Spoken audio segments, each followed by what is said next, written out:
peço desculpas porque houve um equívoco de minha parte, Alzheimer, não tenho certeza absoluta ainda.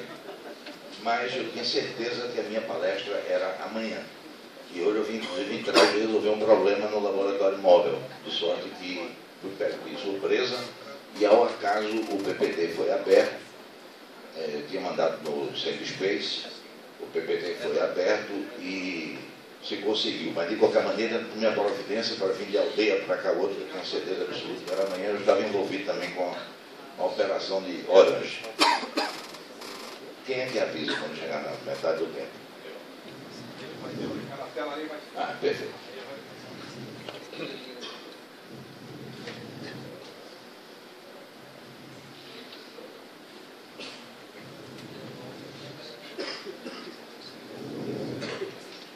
Nada.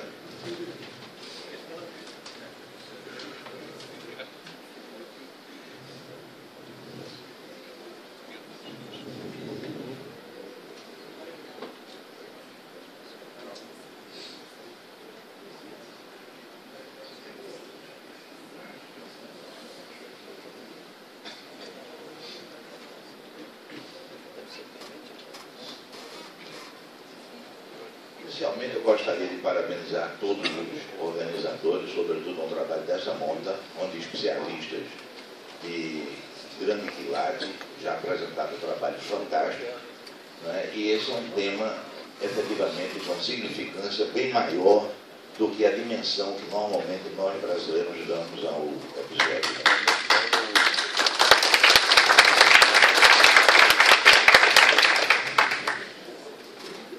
A artilharia brasileira na ilha de Fernando de Noronha, na Segunda Guerra Mundial. É uma memória que está se esvaindo de todos nós. A grande verdade é essa.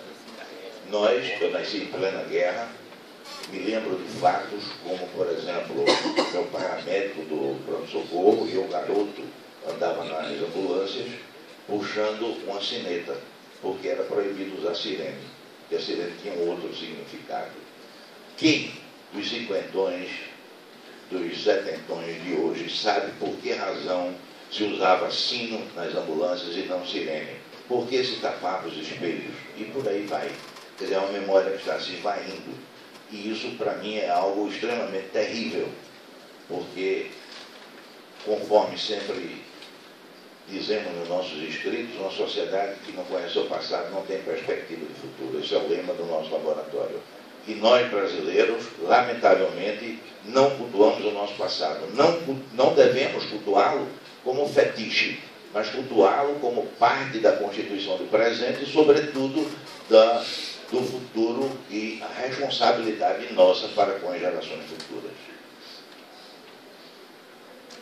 Nós temos o arquipélago de Fernando de Noronha, numa situação extremamente privilegiada do saliente nordestino, onde nós temos uma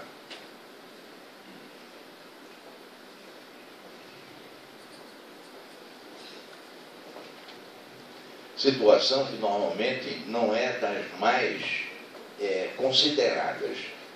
Eu gostaria de lembrar que a visão do arqueólogo é um pouco diferente da visão do historiador. Não que nós negligenciemos a posição do historiador, muito pelo contrário, mas a visão do arqueólogo é uma visão que, no momento que nós entramos no campo de combate, nós escavamos o general e escavamos o soldado. Sabemos que tipo de verminose tinha um, que tipo de verminose tinha outro. Sabemos detalhes do cotidiano, independente de outras informações que muitas vezes são unilaterais.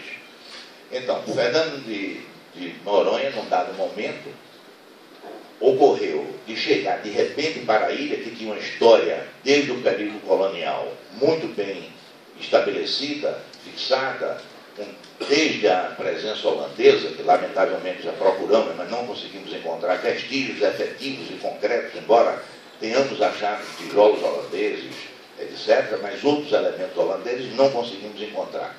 Né? Então, chega de repente para Fernando de Noronha, diferentes regiões do Brasil e elementos de diversas regiões dos Estados Unidos. Culturas diferentes, modos de saberes e de fazeres completamente distintos também. Né? Então, isso começa a haver uma nova realidade do ponto de vista cultural, do ponto de vista histórico, na ilha de Fernando de Noronha.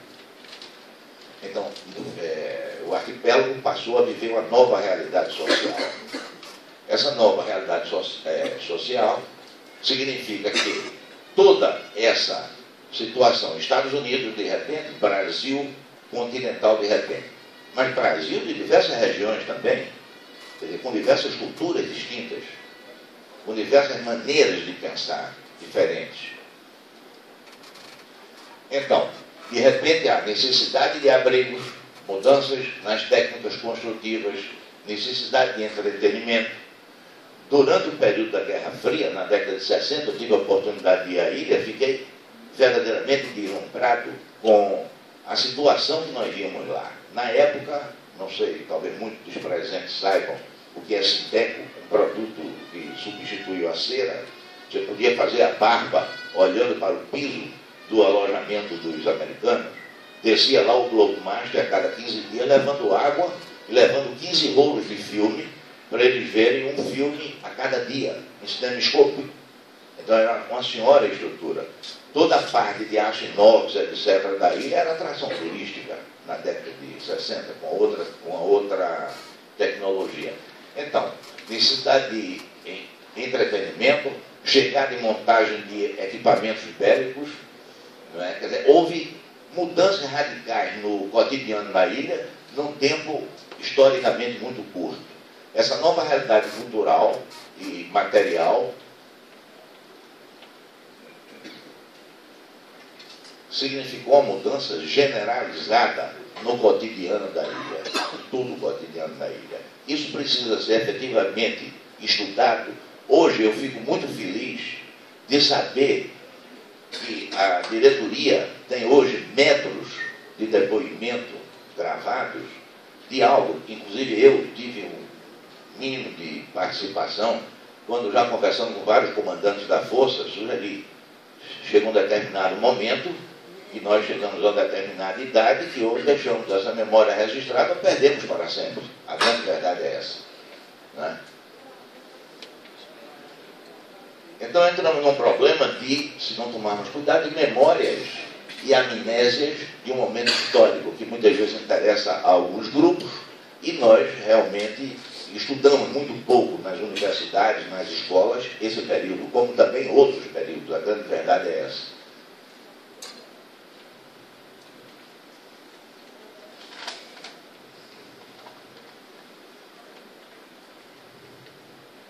Houve mudanças de interesse significativos no arquipélago.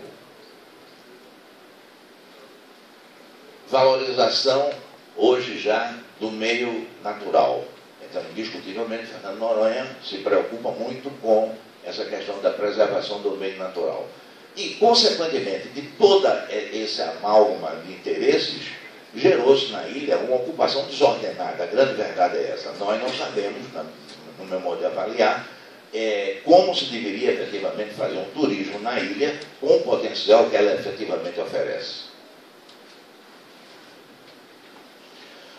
Houve um incremento de um turismo ambiental, e esse turismo ambiental, lamentavelmente, negligencia o rico turismo cultural, que é muito rico em determinados países e que, lamentavelmente, no Brasil, o turismo cultural está próximo de zero se não tiver uma escala negativa. A grande verdade é essa. E, consequentemente, com um crescimento não muito ordenado, olha, por favor, me avise, porque eu acho que esse é um assunto tão interessante e de repente eu me alongo muito, né? Por favor. Houve uma descaracterização violenta dos vestígios da Segunda Guerra Mundial. E eu ainda faço uma junção do que seria o período que historicamente é dividido da Guerra Fria com o período da Segunda Guerra. Por quê? Porque, de fato, houve, durante todo esse período, uma ocupação estrangeira da ilha, seja na Guerra Fria, ou seja, durante o período da Segunda Guerra. Arqueologia de um momento da Segunda Guerra. O potencial da arqueologia para o resgate da memória da Segunda Guerra, ele se suporta violentamente em outros em outros saberes. A história, por exemplo, quem poderá estudar Fernando Noronha sem estudar a obra da professora Marieta? Nós temos a obra dela como um ponto de referência a todo o nosso trabalho. Não podemos jamais, quer dizer, temos ele inclusive em forma digital, pegamos o livro dela, transformamos em digital e trabalhamos. Quer dizer, uma pessoa que se dedica de uma forma quase mística com a ilha, quer dizer, tem uma relação com a ilha muito grande.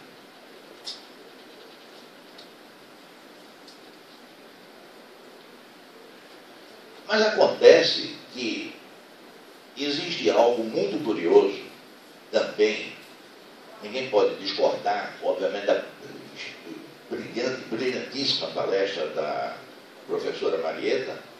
Entretanto, eu tomo a liberdade de discordar de um pequeno ponto do que ela disse, quando ela falou da dificuldade que tinha aqueles canhões sendo transportados e as dificuldades atuais.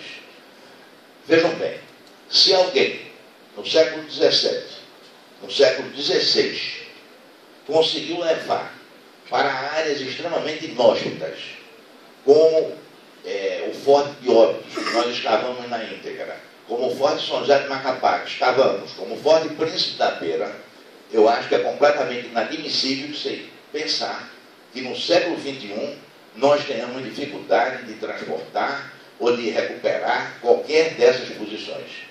Há, sim, falta de interesse político, falta de vontade política de preservar a memória. Tenho certeza absoluta que não é falta de recursos. Se alguém no século XVII teve condições de levar um canhão para lá, não é possível que nós no século XXI, com a tecnologia do século XXI, não possamos recuperar ou transportar um canhão. E com isso, o nosso trabalho durante um período pequeno, já fizemos algumas intervenções na ilha, você tem condições de fazer identificação de posições. Identificação de posições que estão sumindo, estão desaparecendo. A consolidação de ruínas é um outro aspecto que, se não for consolidada, daqui a pouco não resta absolutamente mais nada. A grande verdade é essa. O resgate de parte do cotidiano oculto. O que é esse cotidiano oculto? São as coisas que nós perdemos. Por acaso, todos nós que estamos reunindo neste evento, não deixamos nossas marcas aqui? Com certeza absoluta. No mínimo, deixamos nosso DNA nos copos que bebemos, nos talheres que utilizamos. Então, os vestígios estão marcados aqui em vários pontos da nossa presença aqui. E esse vestígio cotidiano, muitas vezes, ele não está escrito. Por que ele não está escrito? Porque nós normalmente registramos aquilo que nos é diferente. O cotidiano é desprezado. E é exatamente isso que a arqueologia busca. Vejam, por exemplo, não precisam, obviamente, me responder. Se cada um dos presentes pensar, na hora que vão tomar banho, tiram a peça de roupa numa mesma ordem todos os dias e as vestem da mesma forma logo após o banho. Se pensarem a parte que se enxugam, é exatamente a mesma. Uns entram no chuveiro sondando se a água está fria com a ponta do pé. Quando está fria, entra pulando, que é um negócio arriscado. Já tem uma estatística, o número de acidentes em banheiro é uma coisa terrível. E, no fundo, a maneira, começamos a nos ensaboar pelo mesmo lugar. Isso não está escrito em lugar nenhum. Quem já tirou uma fotografia sua calçando seu sapato? Ninguém. Se alguém disser que sim, era caso de aconselhar um psicólogo, um psiquiatra, tal, porque não é o normal. Agora, eu duvido que alguns dos presentes, se for para o Alasca, vestir um sapatão daquele de neve, caminhe na neve, que ele não se perdoará se ele não tirar uma fotografia com aquele sapato diferente, andando na neve, para mostrar aos seus amigos, para mostrar aos seus parentes, para deixar para os seus netos. Então, o que é registrado normalmente é o que foge ao cotidiano. E o que nós buscamos é exatamente o cotidiano, que normalmente não está registrado, não está escrito. E a inserção, o potencial de Noronha é fantástico. A inserção de todos esses achados em um roteiro turístico cultural que geraria emprego e renda e preservaria a memória. Imagino que não seria uma viatura da época levando alguém para um alojamento da época, o que um turista não pagaria para isso. Mas isso que eu estou propondo não é novidade, não. Existe nos Estados Unidos, existe na Europa, e nós não sabemos aproveitar esse potencial. Então, ele entrar numa viatura daquela, isso ficaria recomendado já.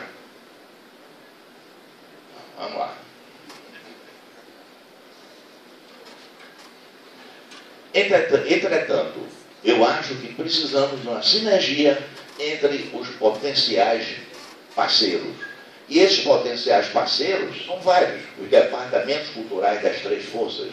No encontro passado, eu levantei uma área, conversei com a Major, se não me falha a memória, da Aeronáutica, do Departamento de Assuntos Culturais. Nós trabalhamos numa base aérea do Amapá, que era uma base aérea para rastreamento de Zeppelin, completamente abandonada. Ela não conhecia. Quer dizer, quantos brasileiros sabem que no estado do Amapá teve uma base aérea de rastreamento de submarino alemão? Poucas pessoas.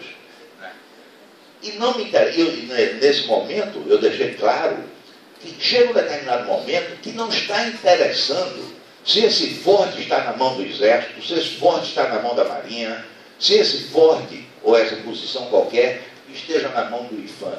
Interessa que esse forte pertence à nossa memória, pertence à memória nacional. Então nós temos que trabalhar de forma sinérgica, de mãos dadas, todos nós. A nossa parte é exatamente a parte de tentar resgatar esse passado. E agora mesmo estamos indo com uma missão a 6.000 quilômetros daqui para escalar um forte em Roraima. Então, não adianta dizer que isso é responsabilidade de A ou de B. Nós estamos ou não estamos querendo manter a nossa memória? Ou estamos querendo passar por cima? O IFAM seria um deles, obviamente o Departamento Cultural das Três Forças, o IFAM, que tem a responsabilidade legal, no caso de Noronha, o ICMBio, que tem indiscutivelmente boa parte desses monumentos se encontram nas áreas delas, e empresas privadas e estatais, como é o caso da Eco Noronha agora, que não é que está explorando a boa parte da ilha.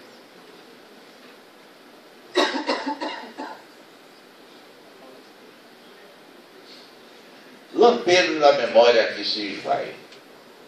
Vocês viram rapidamente como lampejo esse canhão. No meu modo de entender, isso é uma vergonha. Se vocês me disserem que alguém adotou esse canhão, como a professora Marieta disse, e esse canhão está nesse estado, que eu tenho ele fotografado em detalhes, isso é uma vergonha. Nenhum país que preserve a sua memória, que tenha respeito pela sua memória, deixaria uma peça num estado desse. Isso não está adotado. Isso é um fio injetado. No Museu do Tubarão, está lá um desses canhões. Se vocês chegarem e os que vão a Noronha tiveram condição de observar o aparelho de pontaria, se você fizer assim, der um peteleco assim com a unha, você quebra ele. Está nesse estado.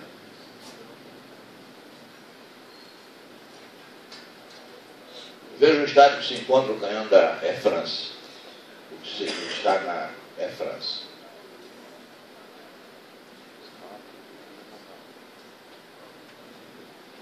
Outro que foi adotado pela pousada.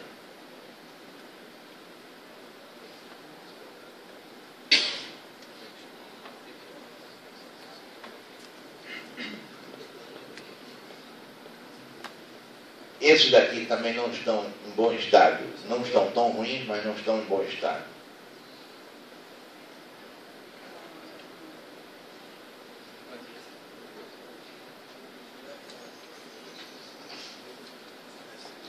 Mas, misteriosamente, se alguém recorre um pouco à memória, verá, por exemplo, que misteriosamente, no Pelourinho, na Bahia, vez ou outra uma casa pegava fogo.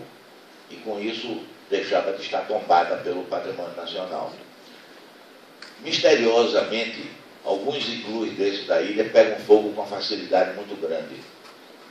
Eu acho que quem de direito deveria pedir efetivamente um laudo ao corpo de bombeiro detalhado, fazer uma perícia e levantar por que pegou fogo, e não apenas dizer que pegou fogo. Eu tenho documentação de um desses, junto de baterias que algumas ainda se encontram e outras não.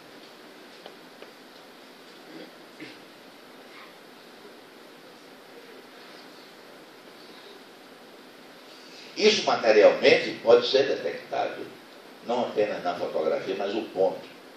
Aqui no CPOR, nós temos aqui um momento aqui da Batalha de Casa Forte. Onde é ela? Quem é que diz? Eu já propus várias vezes que nós colocássemos o que os arquitetos chamam de totem nesses lugares por onde houve essas ocupações. O mesmo poderia estar acontecendo em Noronha.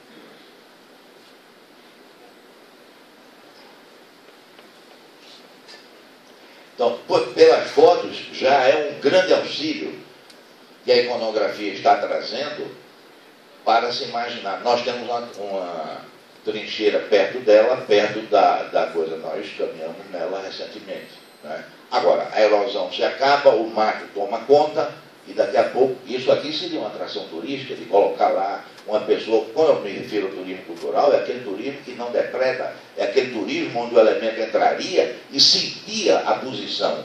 Poderia ter um canhão antiaéreo desse, onde a pessoa se posicionasse no canhão e visse, sentisse a sensação do que seria estar naquela posição.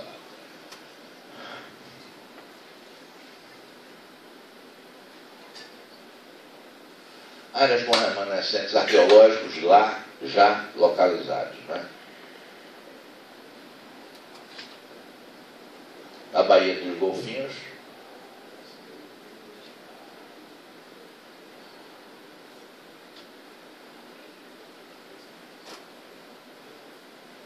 são exatamente esses pontos que estão aparecendo em vermelho.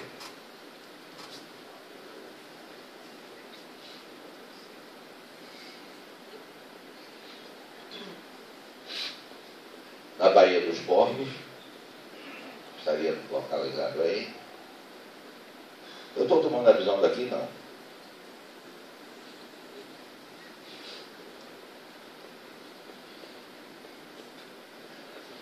Está cá as posições. Vejam que acende aí quando nós chegamos aqui no local dos pontos localizados. Veja o estado desse trilho aqui, como é que se encontra. Eu pergunto daqui a 10 anos como é que estará. Se existisse lá um recolhedor de ferro velho, com certeza absoluta, ele já teria sido fundido. Aqui. Morro da Floresta Velha.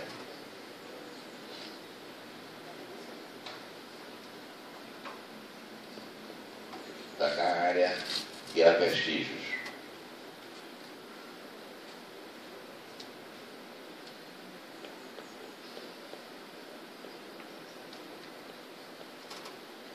Morro do 30.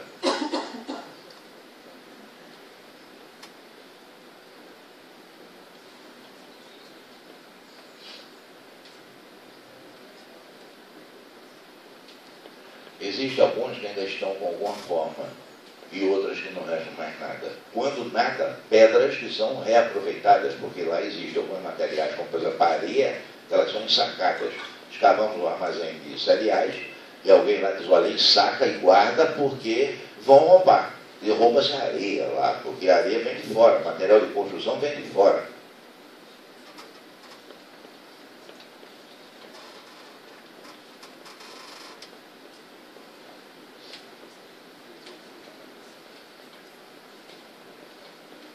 Na Baía de Sueste,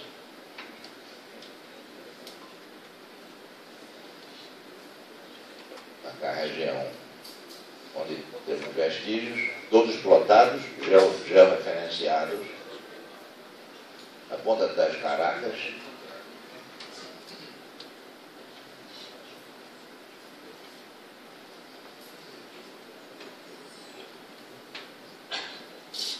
quantidade de vestígios que nós temos lá, trincheiras,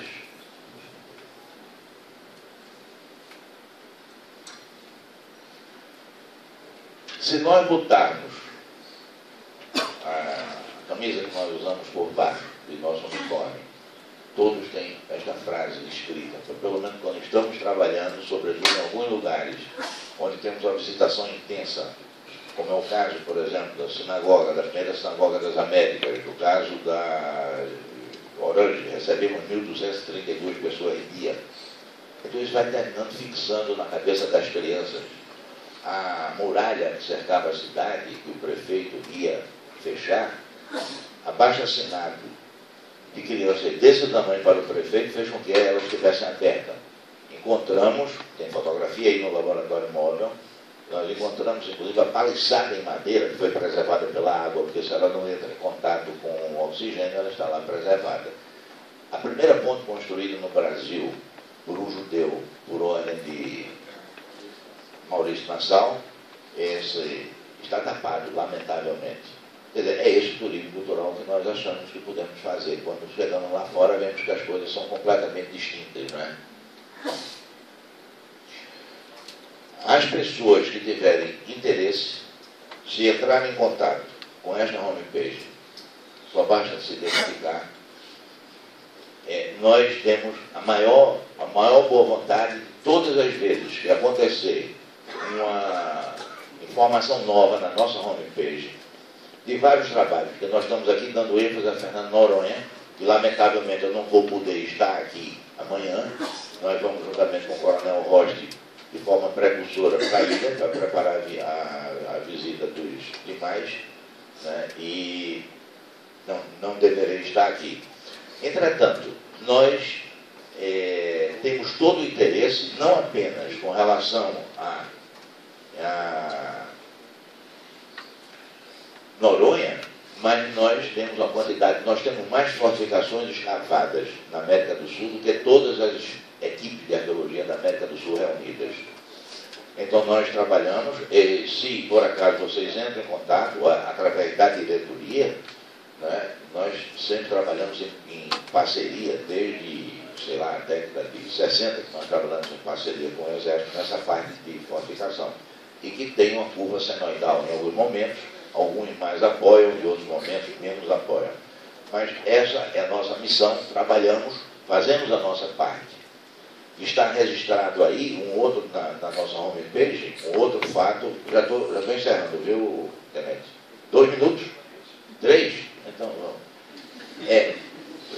no século 1740, o Marquês de Pombal, que é um grande responsável pela dimensão territorial que nós temos no Brasil, ele tinha uma colônia portuguesa no Marrocos, em Mazagão, à beira-mar, e ele foi cercado pelo sheik Mohamed Ben Abdallah, e nessa oportunidade ele resolveu não resistir. Pegou todo esse pessoal e trouxe para a Amazônia. E lá na Amazônia criou a Nova Mazagão. E 14 anos depois, todos morreram de malária, febre amarela, etc. Imagina isso no século XVIII. Hoje é difícil. E a essas alturas, a selva engoliu a cidade.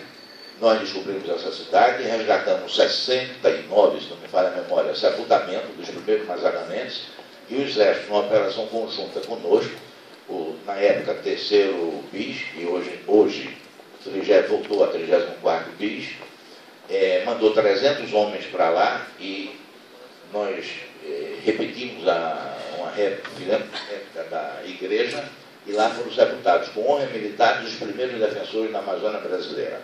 E está na homepage tanto uma reportagem com o Jô Soares, como uma outra que é o documentário de campo. Vocês poderiam ter uma ideia do que seja isso em termos de sistema de defesa, quer dizer, não apenas a Segunda Guerra, mas que parte da história da defesa do Brasil. O tempo esgotou-se, o assunto é muito vasto. Eu agradeço a todos os que me antecederam pela oportunidade que tive de aprender algo sobre a Segunda Guerra Mundial e, mais uma vez, parabenizar os organizadores, tanto a diretoria quanto o centro. É uma grande honra para mim estar aqui com vocês. Muito obrigado.